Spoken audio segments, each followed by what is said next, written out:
This new YouTube channel called Sleepless Historians has been going crazy. Just in the past 14 days, they've racked up around 9 million views and possibly made up to $36,000 in just 14 days. Now, if we take a closer look at their channel, they only started posting around 2 months ago, and every single one of their videos is over an hour long. And get this, every piece of content on their channel is fully generated by AI. With literally just 61 videos, they've managed to pull in around 14.2 million views and have already passed 400,000 subscribers, which is honestly wild. Now, in this full course, I'm going to walk you through how these channels are using AI tools in a smart way to automate and create these videos in under 15 minutes. I'll also show you the exact formula they're using to go viral with every single upload. I'm also going to walk you through the exact method they use to make their viral thumbnails. I'm literally going to show you how to recreate their thumbnails from scratch, step by step. Every single tool we'll be using today is 100% free, so anyone, anywhere can start this niche now. To make things easier, I put together a Google Doc with all the steps and prompts we'll be using to automate the whole process from start to finish. Now, the first thing we need to do is grab the script, but before we even get to that, we need to understand how the channel we're modeling actually makes their videos, so let's check out what some of their videos look like first. Something a little darker, a time of plagues, punishments, and pottage. We're diving into what life was really like during the Middle Ages. Okay, so it looks like what they're doing is mixing the history niche with a chill lofi vibe, then making the videos perfect for people who want something to fall asleep to. And since these videos are over an hour or even 2 hours long, that means they're stacking up ad revenue, because the longer the video, the more they earn from AdSense. So now that we've got a good idea of what their videos look like, it's time to come up with some ideas of our own. Head over to the Google Doc I made for you and copy every single prompt under the idea generation section. Then paste it into the chatbot of your choice. I'm using ChatGPT, but you can totally use DeepSeek, Claude, or Autopilot, just anything you are comfortable with. Now, this idea generation prompt is totally editable. You just need to set how many ideas you want your chatbot to come up with. This prompt is designed to make your chatbot think like the channel we're modeling, so it really gets the vibe and type of videos we want to create. Nice, it just came up with a bunch of video ideas in this niche and what each video is about. Now you can simply pick any concept you vibe with, then head over to the Google Doc and copy the prompt under the script section. Then head over to your chatbot and paste that prompt. Once you paste the prompt into your chatbot, you'll notice a few editable parts. The editable part just has a couple of placeholders you need to swap out with your own input. For this prompt, there are two main placeholders. One is where you paste the idea for the script you're working on, and the other is where you set the word count. The first thing you need to do is copy one of the ideas or concepts your chatbot came up with, then paste it into the part of the prompt that says, paste your idea here. Now, the next thing we need to do is set the word count. Here's the tricky part. The channels we're modeling make videos that are up to 2 hours long, so we need to aim for around 15,000 to 20,000 words. Or you could go with any number in between. I'm going with 15,000 words, so I'll just drop that into my prompt. And once that's done, I'll go ahead and send the full prompt to my chatbot. Now, as you probably know, most chatbots can't generate 15,000 words in one go. So the way I design the prompt is simple. Your chatbot will give you anywhere from 2,000 to 3,000 words per session. Once it drops the first batch, it'll usually ask, should I continue? Just type continue, and it'll keep generating more batches until you hit the full 15,000 words for your script. So just keep repeating the process, it'll come in batches, and all you have to do is keep typing continue each time until you've gotten the full script with all the word count. Now, once you've received every single batch and your full script is complete, the next step is to copy the first batch of the script and head over to CapCut. CapCut just rolled out a brand new AI video maker in their software, and honestly, it's mind-blowing. Now, once you've copied the first batch of your script and opened up CapCut, click on the AI Video Maker. It's completely free, so no stress. It should take you straight to the interface. And from there, just click on the Instant Video feature to get started. Now, once you click on the Instant Video feature, you'll land on a fresh interface. The first thing you need to do is paste your script. After that, click on the voiceover option and pick a voice you like. I personally go with Valentino's voice because it has that deep, rich tone that fits this type of video perfectly. After that, scroll through the image style options. Since we're modeling a specific channel, you'll want to choose either neoclassic style images or Roman art style images, as that's what the original channel uses for their aesthetic. So just scroll through and pick any style of images you vibe with. Once you've selected the style, go ahead and click the Create button and let CapCut do its thing. Now, here's what CapCut's going to do. It'll create the voiceover, add all the pauses, and even cut out any unwanted audio. Then it'll generate the visuals, edit both the video and audio and sync everything perfectly, all with just one click. So basically, it makes the entire video for us, including all the editing, without any stress at all. Now, once it generates everything, you are going to land on an interface that looks like a preview or editor workspace. This is where you can check out everything CapCut has done so far. As you'll see, it did a solid job generating the video and matching the visuals perfectly with a voiceover using just the script we gave it. Before we move forward, if this video has been helpful so far, make sure to hit that like button. It took a lot of time to put all this together, so come on, hit that button. Now we need to tweak a few things. First off, we've got to remove the captions because the channel we're modeling doesn't really use them. Just click on the element feature in this tab, then switch off the captions template. Since captions aren't part of the original channel's style, we're keeping it clean. Just play the video to see how all the scenes turned out.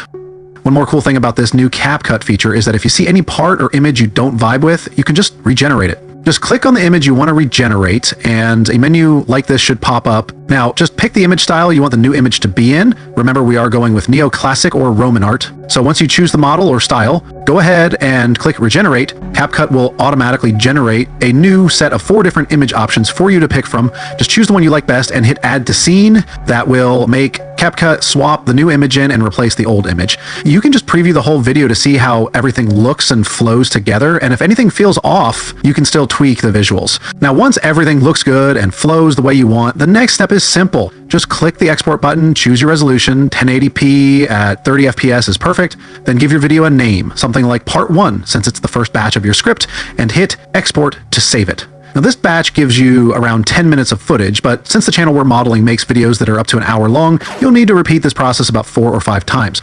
So just grab the next batch of your script, the second one, and go through the same steps again to keep building up your full video. Now, you'll need to repeat this process about 3 to 4 times to cover the full script. Since each batch gives you around 10 to 15 minutes of video, just keep going until your entire script is done.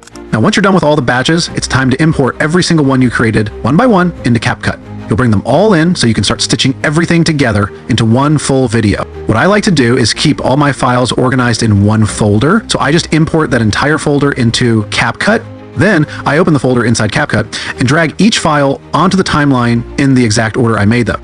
Since I named the batches as Part 1, Part 2, and so on, I just add them one by one in that same order to keep everything neat and smooth.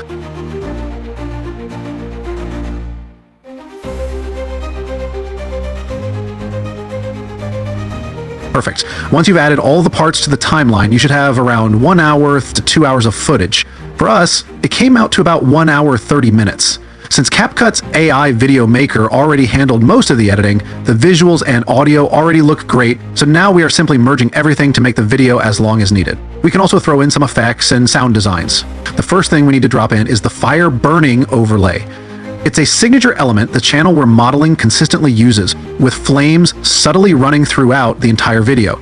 This gives the visuals more atmosphere and keeps things visually engaging. Relax now. I'm also going to add the vignette effect to darken the edges of the video. This helps give the entire project a more cinematic and immersive feel, which matches the tone of the videos we're modeling.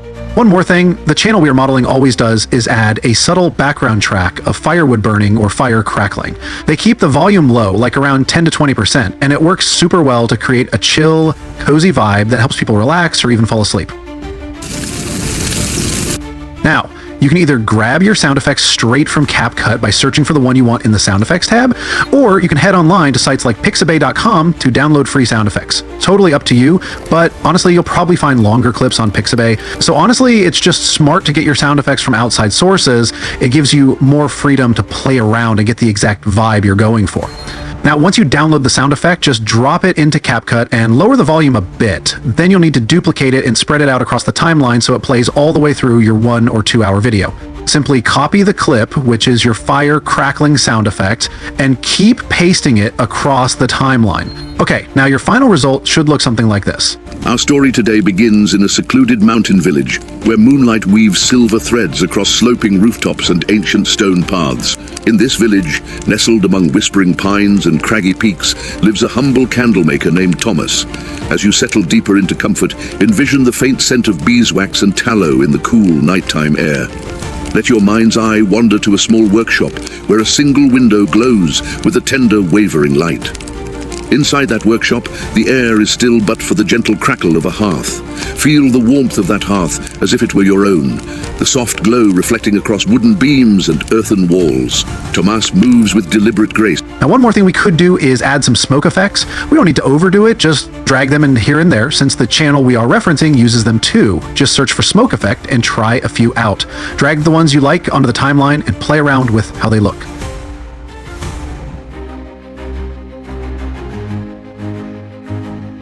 Once everything looks good, it's time to export the final result. To export, you can go with 1080p if you plan to upscale to 4K later, but honestly, the 1080p quality is more than enough. So imagine you're a peasant in 14th century England. Your doctor is the village wise woman who wanders between mud-dyed cottages carrying a basket of roots. She chants over yarrow and feverfew. If you cough, she'll grind willow bark into a bitter tea. Tokens of hope include a sprig of lavender pinned to your tunic, warding off evil humors. Let's say you're a noble heiress with a cough that won't quit. Your father summons a barber surgeon, razor in one hand, leech jar in the other. He'll bleed you at the elbow, swaddle you in wool, and prescribe a poultice of violets. If that fails, he consults an astrological chart. Okay, now that we've covered the video creation process and successfully cloned their content style, the next step is making our thumbnails. For this, we're going to use Canva. Just head over to your browser, search for Canva, and sign up using your Google account. Once you've signed up, just click on the Create button, search for YouTube thumbnails, and select a blank canvas to get started. That way you'll have a clean slate to work with and can start designing from scratch. Now, I'm going to duplicate the workspace and upload a model image, which is the channel's most viral thumbnail, the one we're cloning. I'll just keep it there as a reference, and use it to guide me while I create a fresh, brand new thumbnail. The first thing we got to do is cover the text. They keep their formatting super consistent, so every thumbnail on their channel looks pretty much the same. I am just going to copy the text they used, then try to find the exact font they used for their thumbnails. Matching their font is key, so everything looks clean and stays true to the style. They normally stretch out their text too, so you might need to do the same. Make it wide enough to cover most of the thumbnail. Around 45% of their thumbnail is just bold text, while the remaining 55% features images of different characters with that Ghibli-style art vibe.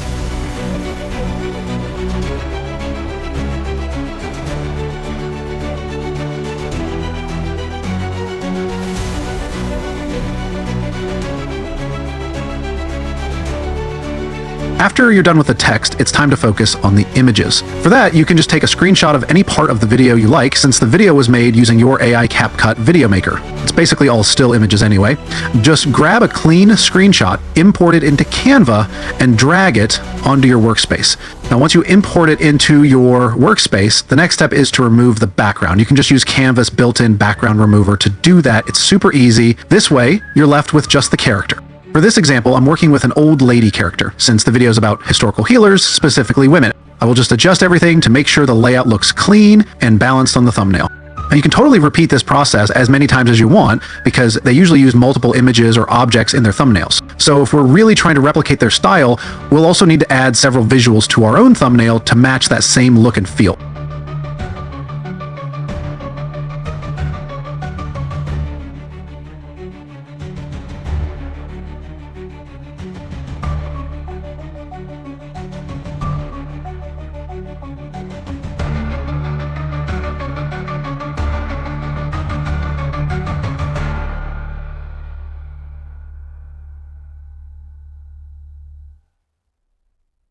Now, once everything's done and looks good, just go ahead and export your new thumbnail. And that's it. I just walked you through how to create your full video and even your thumbnail from scratch, fully copying the exact method this new niche and channel uses. Now, here's the full video of what we created, start to finish. Hey everyone, welcome to the series. Tonight we begin not with a knight or a king, but with something far more mysterious and vital, medieval healing.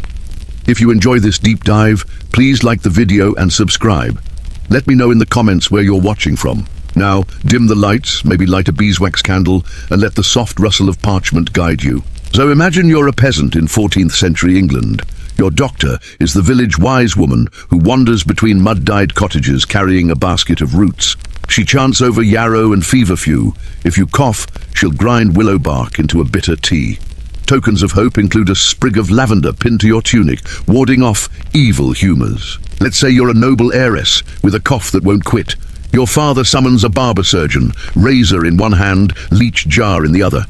He'll bleed you at the elbow, swaddle you in wool, and prescribe a poultice of violets. If that fails, he consults an astrological chart.